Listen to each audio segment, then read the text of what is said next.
Welcome to Healing with One Pine Cone at a Time. This is a place where you can get creatively inspired and learn DIY and home decorating tips while I do art therapy as Trisha's Oak Art. Can you guess what we're doing today? All right, we're going to work with epoxy. I didn't want to wait too long to tell you. So I'm going to show you guys some awesome things that I'm currently working on with epoxy. We're going to do some mixing of epoxy, some pouring of epoxy, and it was super tricky to learn how to perfect it in the beginning, and for some reason it seems like I'm not doing anything different now that I'm successful at pouring it properly and letting it set properly. But I'll teach you what I learned along the way and to make your life a little bit easier, so that if you're just starting, hopefully this can help you. And I'm also going to share with you a story of how I started, or even why I started creating rustic decor, which was the first thing that I started to create after my creative coping with poetry. Rustic decor was the first thing. So I'll share that story with you today as well. And we're going to get into all the small things. So all the small things, as in what we're creating today, is going to be small, and then some DIY hacks along the way with that, and how to make the best use of a small home. Like when it comes to your decor selection, you're going to want to be mindful of that. So that'll be the third thing that we do while the epoxy is being poured, which I'll have this on like that occasionally throughout this process. So I've got all the fans going right now too. So literally all my fans are here. Anyway, feel free to comment below where you're tuning in from, or tag and share this with a friend who could definitely use some art therapy in their life, or some inspiration in a nice, safe place. Alright, so I'm going to show you guys what last week, if you have already watched last week's, which if you haven't, you can go back onto my Facebook page, it's still there, or you can join me on YouTube. I just started the YouTube channel, so I posted every week. I'm doing these videos. I'm going to then share it on YouTube as well. I can share that in the comments once this video is over with, so that you guys can go and hop on that, because Facebook likes to delete the videos after 30 days. So then you can watch them at your leisure, and you can watch the beginning process of how I made this gorgeous switch plate right here. So here it is, guys. It's done from last week. So last week what we did was glued the bark on, and then throughout the process of this week I then added some sticks, some giant pine cone pieces here, filled it in with moss and twigs, and then once it was all laid out, I picked off all the hot glue, because none of my products has any visible glue on it, to make sure that it's aesthetically pleasing. And you learned last week as well what kind of glue I used. And then I covered everything once all the hot glue pieces were off from a shrink wrap gun. Yes, it's dangerous the whole step of the way, whether it's hot glue, razors, or a shrink wrap gun having such hot, like, it's insane. So anyway, long story short, or longer, I then coated it with epoxy, and then once the epoxy was dry, I poked the holes in. Now the holes, what I do while I'm with you is I take something that is definitely not this. It's got to be hard. So you could use a pen, a pencil, or even a screwdriver, like a Phillips head screwdriver. And what you're going to do is you're just going to like eyeball where it's at, right? Like, so you can see both sides. You're going to want to make sure it's obviously centered, and you're just going to poke it through gently, and I like to twist it. Now if you're using a pen or pencil, it's going to create a much smoother circle. It does not matter if this circle is ugly looking, because it's going to be covered with a screw anyway. Alright, so this is officially done. I'm going to show you guys as well what else I made in the process, because I like to create multiple things. And then these will be available to you, I would say, by this evening. Because I have yet to take pictures of them, so I get to still post them on my website. Here's another switch plate cover that I made. It's got some gorgeous details of pine cone pieces that I cut in half and used the other half right here, and some contrasting bark with some, I think, beech nuts. I think that's what that is. Okay, which then I incorporated into this one, which I'm super excited about. I got some mountain scene here, and I created what I consider the sun, and out of some beautiful nature pieces. And then I have one more for you before I get into a story. This is this gorgeous piece with some, I love this character, like, of this insane textured bark. It's gorgeous. I'm also working on a coat rack right here. I don't want to show you everything because I'm making it as a custom order. It's a 3-foot coat rack for one of my clients, and it's gonna be gorgeous. I'll show you after they see it though. I want them to be the first ones to see it. Speaking about custom orders, now is the best time to get your custom orders in for Christmas. Now, if you want, I mean, there's such a variety, folks, of customized work that you could get. Obviously, frame size, mirrors, coat racks, switch plate covers. There's so much going on. Like right now I have a canvas that I'm going to frame that doesn't require glass or anything on the face of it. So I can decorate a lot of things for you. All right, I'm going to set these aside, and I'll get into stirring the epoxy while I tell you how this journey began for me, because it did start as a way of coping with PTSD as I was coming out of a domestic violence relationship, and that was in 2012. All right, so I'm going to start mixing this while I tell you, and then once the story's done, I'm going to put this on while I pour to give you some pointers. I have a bunch of ventilation going on right now, and you got to be mindful of that with epoxy because it gets crazy. I have like a really expensive air purifier in here, a fan that's blowing it out right here next to me, and of course I'm going to use gloves too because this stuff is awful but beautiful and going to ensure the longevity of what I make for you. Okay, so I have a nice mixing cup here with a mixing stick. You got to make sure they're nice and clean and it's sitting on a nice level surface. And I'm using a new epoxy. I usually use like an off-brand, which works fantastic, to be honest with you. But this week I'm using epoxy. I'm not affiliated with them in any way. I'm just trying it. And they have a 1-to-1 ratio as well. So when you're measuring, you're going to want to do equal parts. So I will get into that while I share with you how it all started.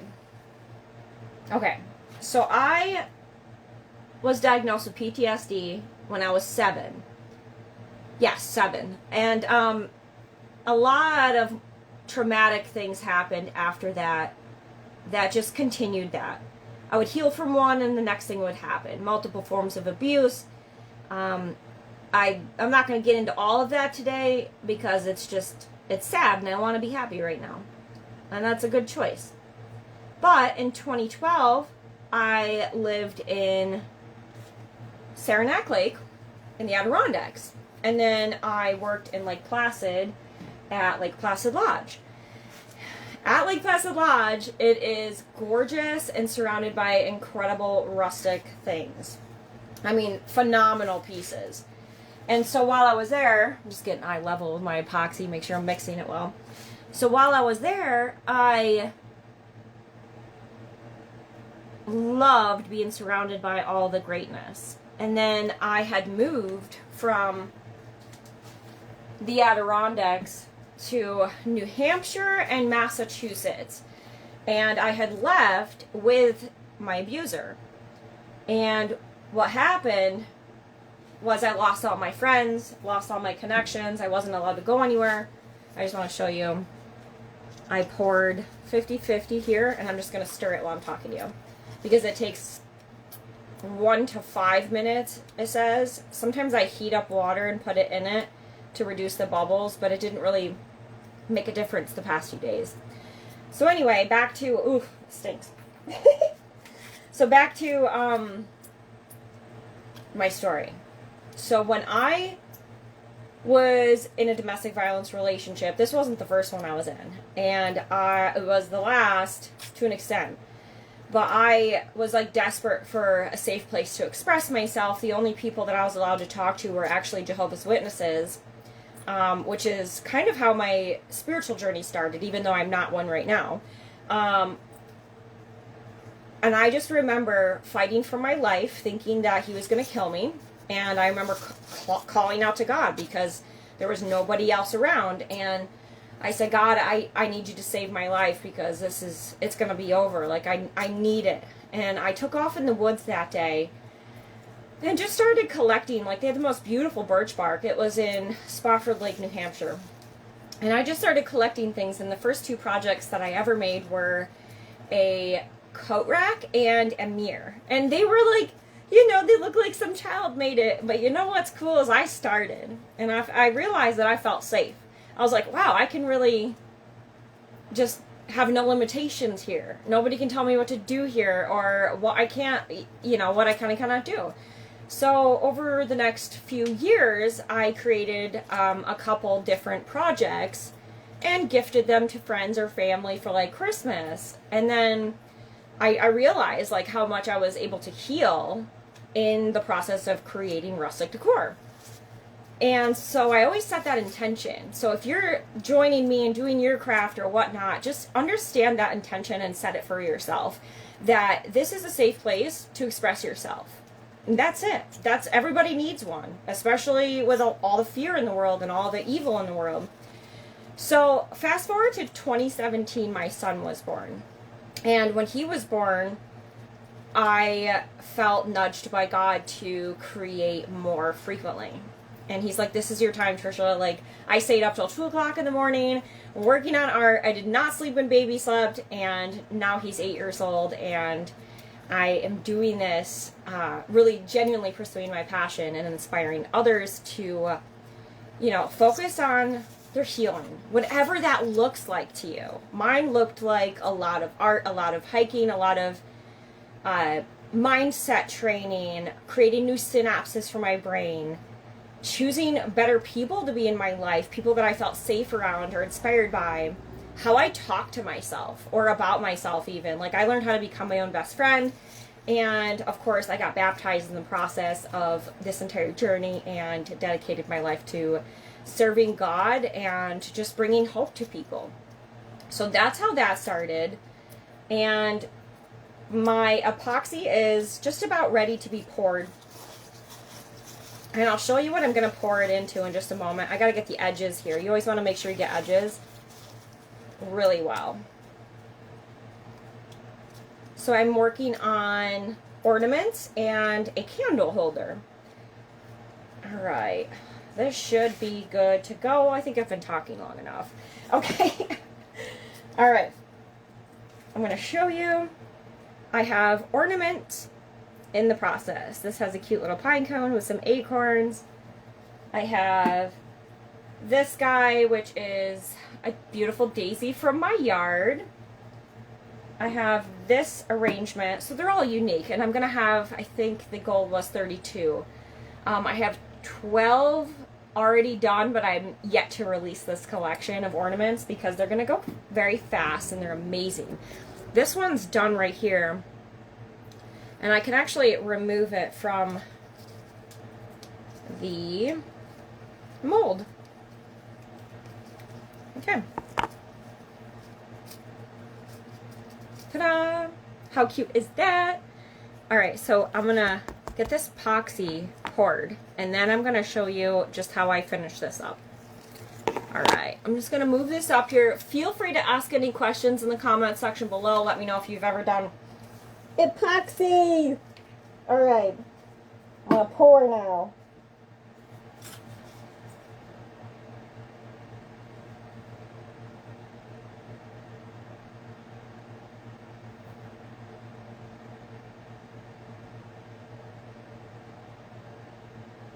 I don't know if you guys can hear me good, but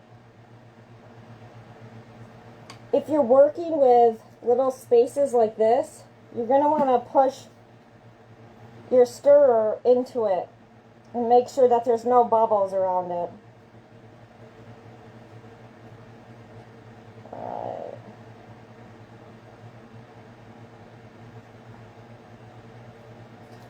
Beautiful.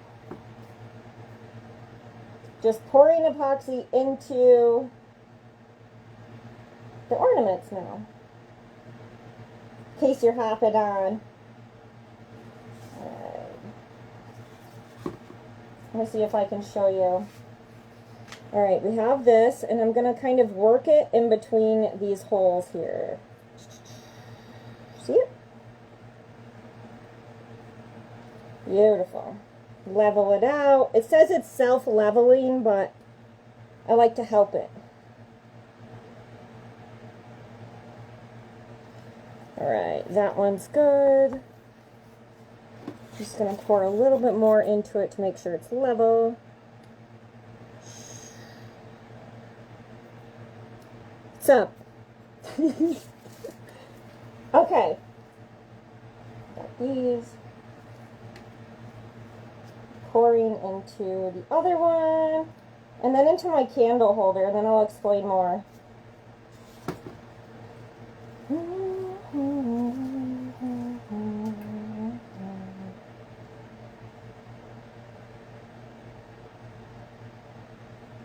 Our God is an awesome God, He is. Beautiful.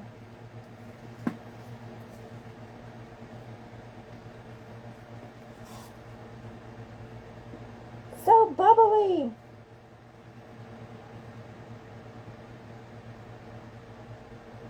Okay. All right, I got this epoxy thing as well. And it's got some flowers, some leaves, and I'm just going to pour thin layers, folks. Like, that's all it's going to take is thin layers at a time. It's going to take multiple in order to finish a project like this. Okay. Yeah. Okay. There's that. All right. One more project back here, and then I will finish this up.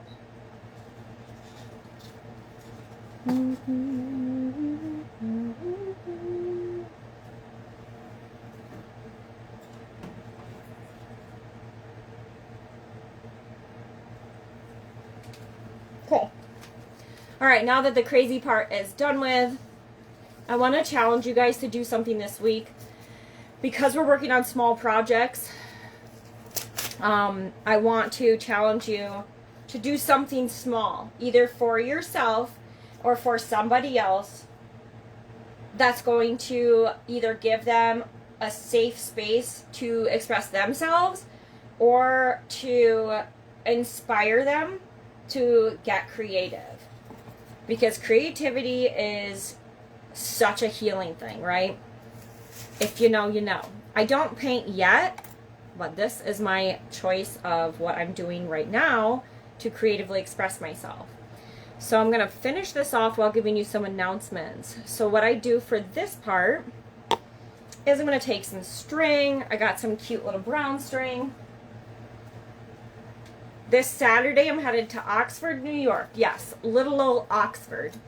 And I'm going to be putting my art in the hardware store there. My sister Cashmere and her husband Jason recently bought the hardware store, and she called me up a couple weeks ago and was like, hey, I want your stuff in the store. And I said, okay, let's do it. So that's where I'm headed this week, and if you're out in that area, you can do some awesome Christmas shopping for your friends. I'm going to have a bunch of small things out there, and in the near future there will be jewelry, but for now it's going to be switchblade covers, small frames, things like that.